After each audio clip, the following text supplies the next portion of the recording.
অনেকের বলতে শুনি ফেসবুকে আপনার ভিডিওগুলো ভাইরাল করে দেবে, আসলে কি তাই? হ্যালো এভরিওয়ান, কেমন আছেন সবাই? নতুন একটা ব্লগে সবাইকে স্বাগত। তো আজকে সবজিগুলো কেটে নিচ্ছি, একটু পরে রান্না করব। তো সব সবজিগুলো কেটে নিলে রান্নার সুবিধা হয়। আর তরকারিগুলো কেটে নিতে নিতে কিছু কথা আপনাদের সাথে শেয়ার করব ফেসবুক সম্বন্ধে, যা আমাদের প্রতিনিয়ত গুরুত্বপূর্ণ। এই কথাগুলো নতুনরা অনেকে এগুলো জানে না, তো এগুলো জানলে আপনার ভিডিওগুলো ফর ইউতে যাবে আর ভাইরাল হওয়ার সম্ভাবনা অনেকাংশে বেশি থাকবে। সে কথাগুলো আজকে আলোচনা করব ভিডিওতে। তো আমরা যারা গৃহিণী সংসারে কাজকর্মের মধ্যে দিয়েও যখন ভিডিও বানাই, কিন্তু সংসারে কাজকর্মই তো আমরা ইউজ করি, ভিডিওতে দেখাই।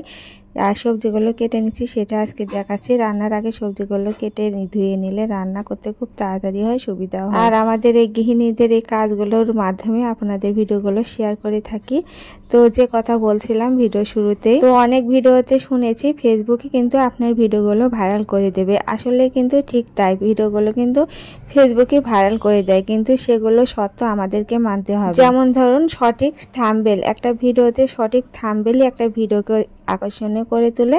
কারণ ভিডিওর মধ্যে কি আছে আমরা কিন্তু সেটা প্রথমে বুঝবো না, থাম্বনেল দেখে কিন্তু আমরা ভিডিওটা ক্লিক করব। সেই জন্য প্রথমে আমাদেরকে থাম্বনেলটা সুন্দর করে দিতে হবে। আর থাম্বনেলের উপর যে আমরা লেখাটা দিই সেটাও কিন্তু সুন্দর আর আকর্ষণীয় দিতে হবে। সেজন্যই আমাদের থাম্বনেলের দিকে প্রচুর পরিমাণে নজর দিতে হবে আর একটু সময় নিয়ে সুন্দর করে থাম্বনেলটা তৈরি করতে হবে। একটা থাম্বনেলই পারে একটা ভিডিওকে আকর্ষণীয় করে তুলতে, আর আমরা সেই থাম্বনেলটা দেখে কিন্তু ভিডিওটা ক্লিক করে থাকি। আর সেই থাম্বনেলটা যদি আকর্ষণীয় হয়, মানুষ কিন্তু ক্লিক করে ভিডিওগুলো দেখবে। আর সেই ভিডিওগুলো ভালো লাগলে কিন্তু ফেসবুকে অটোমেটিকলি ভাইরাল করে দেবে। যেহেতু ফেসবুক বুঝতেছে এই ভিডিওতে হয়তো কিছু ভালো আছে, সেজন্য ফেসবুক সেই ভিডিওটা ভাইরাল করে। তারপরে বলি টাইটেলটা এমন করে দিতে হবে আকর্ষণীয়, যাতে সবাই সেই টাইটেলটা দেখে কিন্তু ভিডিওটা ক্লিক করে। টাইটেলটা অবশ্যই কিন্তু ভিডিওর সাথে মিল রেখে আমাদেরকে দিতে হবে, কারণ ভিডিও একরকম দিলাম আর টাইটেল আলাদা দিলাম তাহলে হবে না।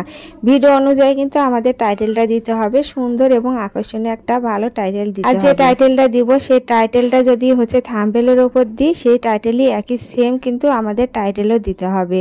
এভাবে কিছু টেকনিক অবলম্বন করলে কিন্তু আমাদের ভিডিওগুলো ভিউজ আসা শুরু করবে এবং ফর ইউতে যাওয়ার সম্ভাবনা অনেকাংশে থেকে থাকে। আর এই টাইটেল আর থাম্বনেল দেখে কিন্তু অডিয়েন্স আমাদের ভিডিওগুলো ক্লিক করে দেখবে। আর এভাবে যদি প্রচুর অডিয়েন্স আমার ভিডিওতে আসে, ভিউজ হয়, সেই ভিডিওগুলো কিন্তু অটোমেটিকলি ফেসবুক ভাইরাল করবে। সেজন্য আমাদের সব থেকে বেশি গুরুত্ব দিতে হবে থাম্বনেল আর টাইটেলের উপর। আর আমরা সংসারে কাজকর্মের মধ্যে দিয়ে যদি সুন্দর সুন্দর ভিডিও বানাই আর সেই ভিডিওগুলো যদি সুন্দরভাবে উপস্থাপনা করতে পারি সুন্দর একটা টাইটেল আর থাম্বনেলের মাধ্যমে, তাহলে আমাদের ভিডিওগুলো কিন্তু অটোমেটিকলি ভাইরাল হবে এবং ভিডিও থেকে আমরা সফলতা অর্জন করতে পারবো। তো আমরা এই ছোট্ট ভিডিওর মাধ্যমে কিছু কথা শেয়ার করলাম আর আমরা কিছু গুরুত্বপূর্ণ কথা জানতে পারলাম। তো আজকে ভিডিওটা এই পর্যন্তই। কেমন লাগলো কমেন্টে জানাবেন। সবাই ভালো থাকবেন। নমস্কার।